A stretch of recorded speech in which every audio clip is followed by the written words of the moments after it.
Hello, everyone, and welcome back to Catalyze Yourself. I'm Gayatri, and today we are entering a tender and powerful space, a space that many of us long for and many of us fear, the space of healing. When we talk about healing, especially of the mind, we are not talking about something simple.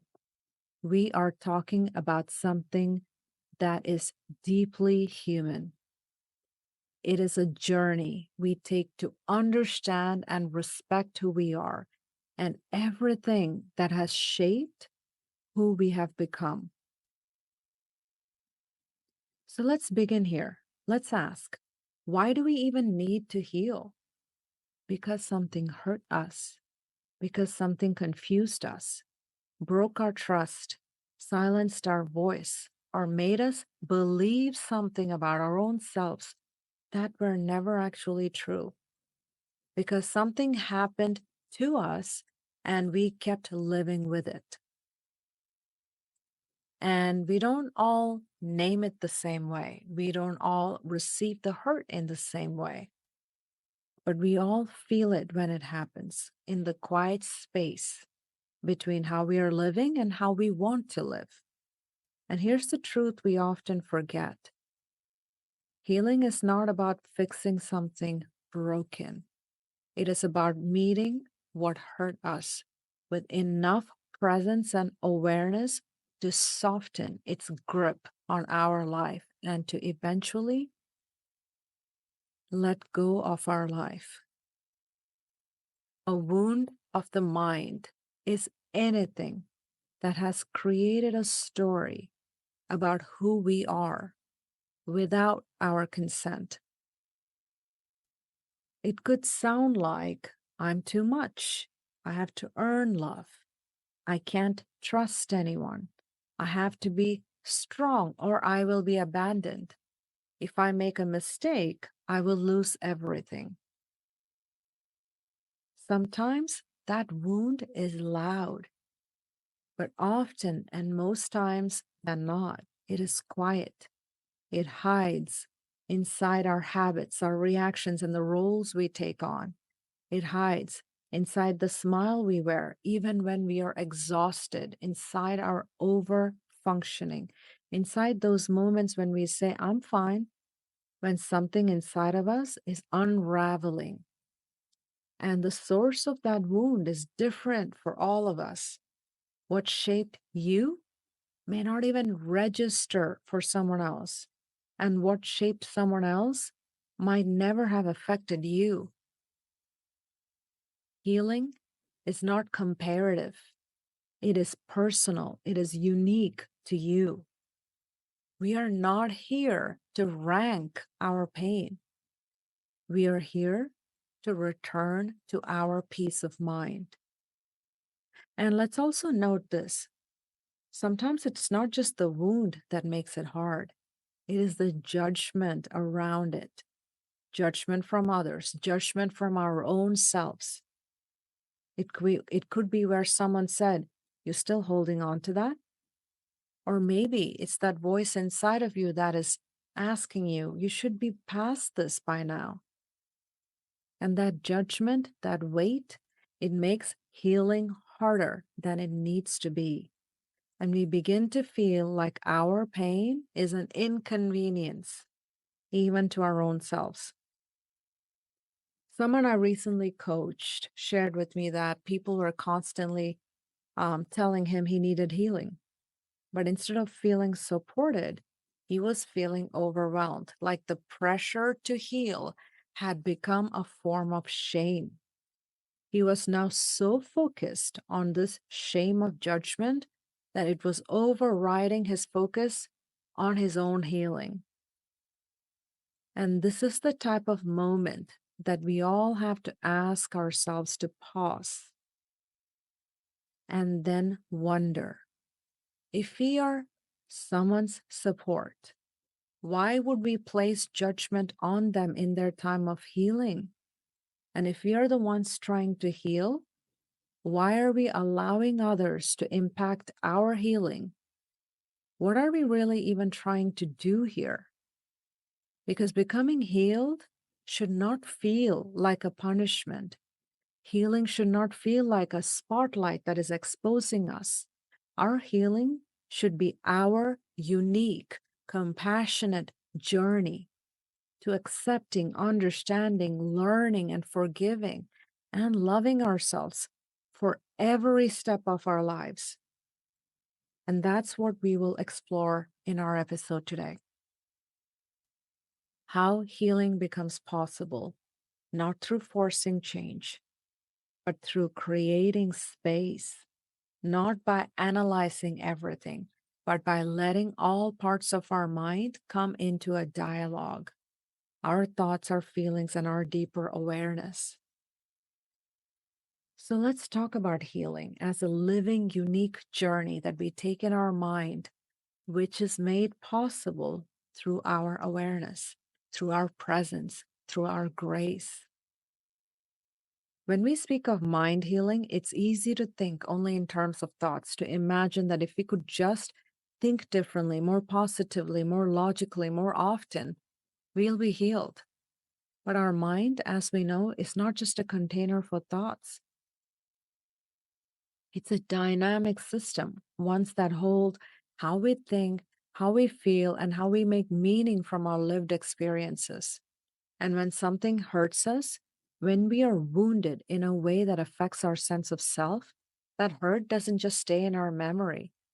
It lives in our thoughts, it lives in our emotions, and it lives in that part of us that scans for danger even when you're surrounded by calm.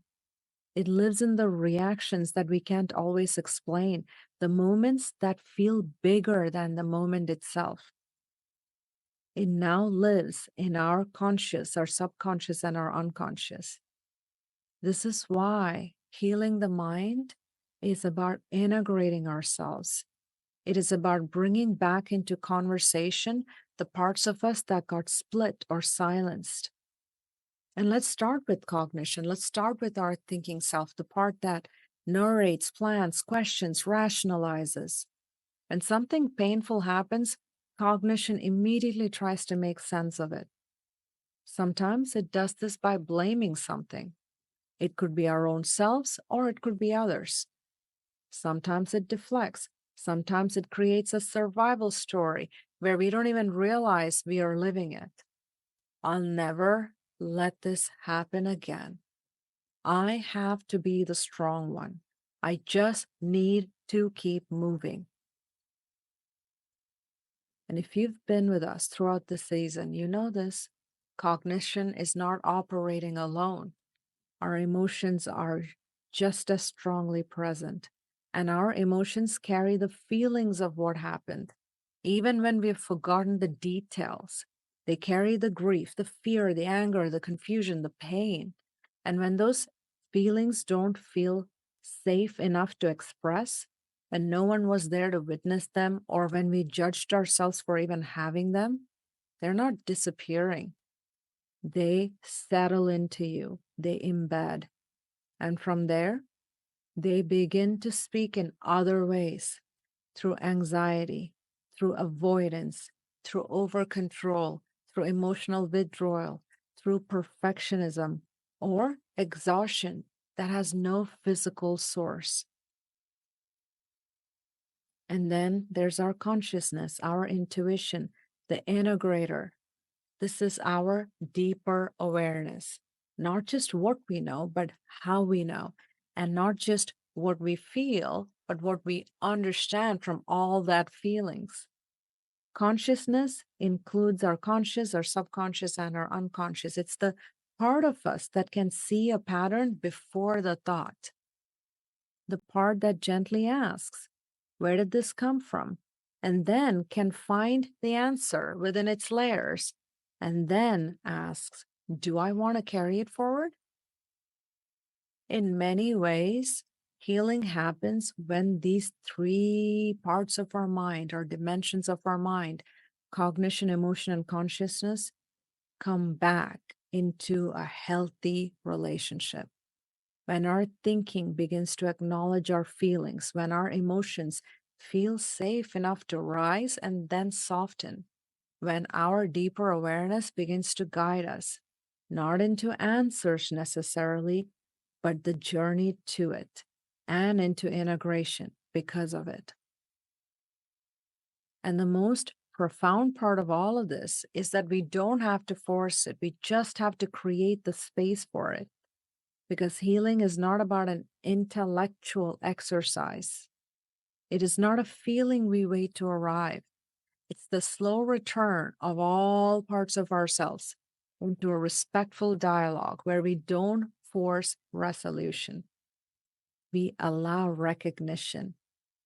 And in that presence, even when there's confusion or contradiction, what we will find eventually and gently is that we find clarity. And that clarity is coming because we are finally listening to ourselves. And when we begin to listen, we are now inviting all parts of ourselves into conversation. And when we do that, we may also notice that healing is not necessarily always going the way we planned or expected. We will find that there are moments where we feel lighter, and then there are moments where we feel stuck. Sometimes, even with presence, old patterns may still show up. Even with clarity, the confusion could still linger. Even with awareness, we may not always feel free. And then we must remember this. This is because we are human. This is not because the work we are putting into healing is not working.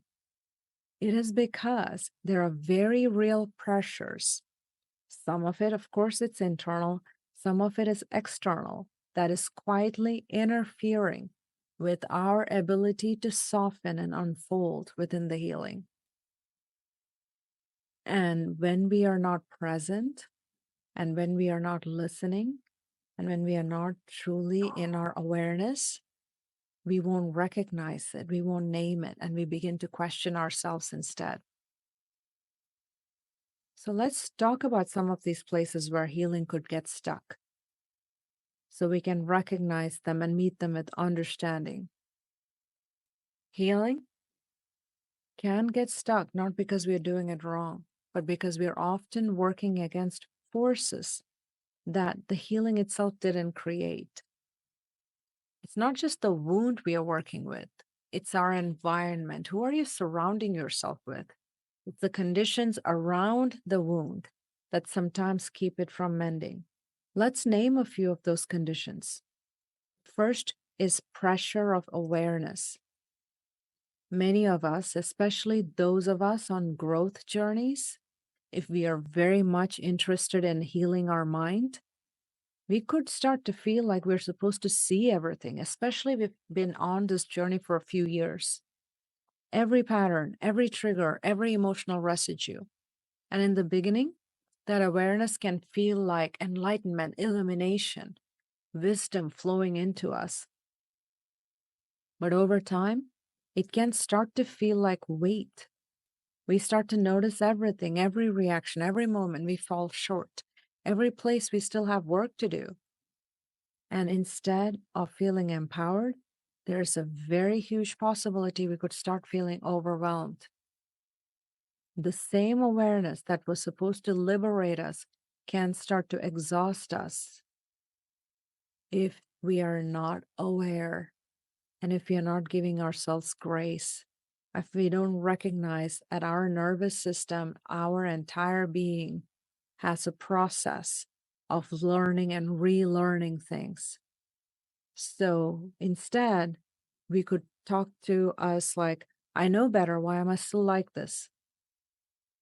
And this is turning your growth now into a performance. It's turning your presence into perfectionism. And that stalls our healing. Another place healing gets stuck is judgment, as we touched on a little while earlier, both internal and external. From others, it can sound like you're still not over that. Or should you not be further along by now? How long are you going to be on and on about this? From ourselves, it can even be harsher. Why am I still like this? I thought I already healed this part. What's wrong with me? Judgment makes healing feel conditional. It is telling our mind, our nervous system, that we can have compassion after you've changed, after you've healed. But the truth is, change does not happen without compassion for our internal processes, for our mind to process, for our nervous system to process and relearn. Judgment makes us shrink just when we need to be expanding into understanding. Another place where healing could get stuck is when there's a mismatch between where your mind is at and where your nervous system is at. If there's a mismatch in where they're at, our mind might understand what needs to shift. We have the insight, we have done the reflection, but our nervous system hasn't caught up yet. It's still bracing, it's still protecting, it is still wired for the old pattern. This is not failure. This is simply biology of your body. Healing requires repetition. Your nervous system asks for repetition so it can relearn, it can gently rewire itself, and it asks for time. And when we don't know this, we start to think that we are backsliding, when really it's just the process of integrating. Awareness without regulating ourselves can create internal tension, and that tension can pause our healing. Another space where your healing could get stuck is when some layers of it got healed and the others didn't. Sometimes healing begins but does not go deep enough. And that's what we mean when we say fragmented healing. Maybe we've shifted our mindset, but we haven't quite tended to the emotion underneath. Maybe we felt the emotion, but we haven't yet examined the belief that might be holding it alive. Maybe we've changed our external pattern, but our internal lens has not even caught up. And this does not mean, again, that our whole healing process has been wrong. It just means it is partial, it is incomplete. Think of it like a physical wound, a cut on your skin. Your skin at the top might close fast, but if the tissue underneath has not repaired completely, the area can stay tender. You may look fine when you look at your skin, but if you touch the wrong spot, you will find that the pain is still there. Healing of the mind is the same. It heals in layers, and it's exactly how it goes. The key is to keep going and not stay too long in the starting initial layers. And if we don't have the curiosity, if you're not listening, if you're not integrated into our awareness, we can trick ourselves into thinking we're done when really we're just getting started. And another place that healing can stall is when we confuse our awareness with blame. When we start to see something coming from something else. For example, it could be a parent's behavior, it could be a past relationship, it could be a cultural pattern, it could be that suddenly all of that is making somebody a villain, ourselves or someone else. Suddenly we could feel guilty for even noticing it, and we are the villain of it all. Or we swing in the other direction and anchor ourselves in making someone else the villain of the story that we no longer want to live in.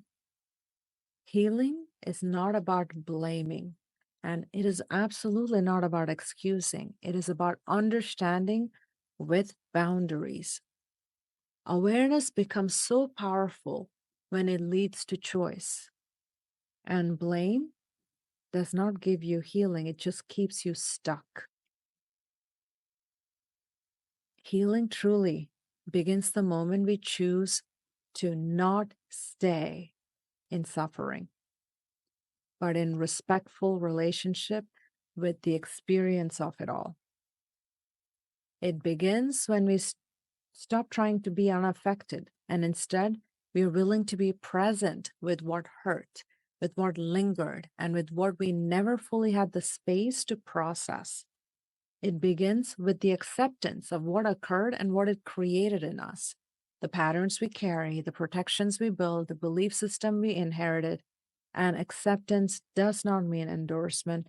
It means we no longer abandon ourselves in an attempt to erase what shaped us. And it deepens with learning that will evolve into wisdom for us. Healing invites us to ask, what did I learn to believe about myself here? What did I internalize that I now have the power to unlearn? And this is the moment we realize that not all pain was ours to carry. And if there were some pain that we needed to carry, it does not need to stay. And then comes forgiveness, not as a blanket to cover wounds, but it's truly an opening. Sometimes we need to forgive ourselves. Sometimes we need to forgive others. Often it's both. Forgiveness does not look like reconciliation. It does not look like excuses. It looks like a release. And it sounds more like, I will no longer define myself by what someone else couldn't take, couldn't see, couldn't hold, couldn't create. And even all of this acceptance, learning, and forgiveness, it doesn't happen all at once. It doesn't happen linearly. It is an evolution, and it doesn't happen without support and compassion towards our own selves. Healing also begins when we stop dividing ourselves into before and after. We often believe once I heal, I'll be better, I'll be whole, I'll be new. But healing doesn't create a different version of you. It reveals the self that was always there, beneath the survival. It brings you into coherence where your thoughts are not arguing with your feelings anymore, and your deeper awareness is holding all of it with grace. And maybe most importantly, healing begins when we allow ourselves to feel peace even before everything is resolved, to find peace even in the process of healing, to let presence be enough, even when all the clarity of it is still forming. Because our nervous system learns safety not after it's arrived at its destination. It learns it during the journey, in the consistency of how we hold ourselves through the uncertainty. So, yes, healing begins with our awareness, but it becomes sustainable through our regulation, our inspiration, and our reflection on how we express ourselves. Through noticing when we are defaulting to performance and choosing care instead, through catching an old story and choosing a softer voice, through integrating our past, not to fix ourselves, but to remember we were never broken. We were just protecting something, something tender, something lovable, something that is worth it all, us. And now we're simply learning to protect ourselves differently, not by sheltering us, instead by strengthening us, by healing us. Our healing is truly a lived process, one that shows up in our relationships, our responses, and the quiet moments where we begin to see ourselves differently. In my own life, I've seen the work of healing in how I've moved through the dynamics of family dysfunction. For the longest time, I carried strength as a necessity, not because I didn't feel, but because the environment in my mind didn't always make room for those feelings. I found myself taking on unspoken roles, the one who made peace, the one who took on the role that was expected of me, the one that accepted choices that were asked of me, the one who steadied the room, the one who stayed strong no matter what. The impact didn't all come at once. It crept in, though, crept in quietly, as fatigue, as resentment. I couldn't name it clearly, but I could see that it was turning into a disconnection from my own needs. And healing began not in a dramatic sense, but in subtle shifts, saying no when I was used to saying yes, acknowledging pain I had minimized, allowing myself to grieve, even for things that were invisible to others. I didn't need to blame. What I needed to do was to be honest with myself first. That's what healing gave me, the permission to be fully human, authentically me, vulnerably, honestly me, even in the spaces I once thought required me to be invincible. But healing doesn't only happen in our personal, it shows up in how we relate to others, in our relationships. I remember a conversation I had with a friend of mine who had distanced herself from someone she considered a best friend for many years. They had been friends, from what I understand, for a very long time. Her friend had been moving through a breakup for many years, and she was grieving deeply through all those years. At first, my friend was supportive, but over time she felt overwhelmed and she pulled away, convinced she needed to protect her mental space. And on the surface, it made sense. We all need boundaries.